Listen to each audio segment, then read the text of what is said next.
Hello, this is Sammy. Welcome to Invest in Prayer. It's the greatest investment that you'll ever make in your life. Today, we have some encouraging words that will help you as you spend time with God. The secret to the great revival of the 1700s was that God found men and women of prayer. God's not changed. What He did then, He's more than willing to do today. Prayer has not only preceded revival throughout biblical times, but it's been at the very inception of every great historical revival of the church. God's hand was mightily upon John Wesley and George Whitfield during the 1700s. Mr. Whitfield was especially used of God to spark revival in the early history of the United States.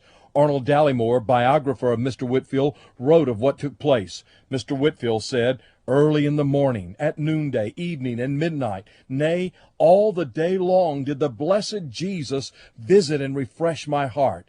Could the trees of a certain wood near Stonehouse speak, they would tell what sweet communion I and some others enjoyed with the ever-blessed God there. I would be so overpowered with God's infinite majesty that I would be constrained to throw myself on the ground and offer my soul as a blank in His hands to write on it what He pleased." And what was the result of such praying? Mr. Whitfield described how God captivated the hearts of the people. He said, "I preached about 5 times a week, but the congregations grew, if possible, larger and larger. It was wonderful to see how the people hung from the rails of the organ loft, climbed upon the leads of the church, and made the church so hot with their breath that steam would fall from the pillars like drops of rain. Sometimes almost as many would go away for want of room as came in." The secret to the great revival of the 1700s was that God found men and women of prayer.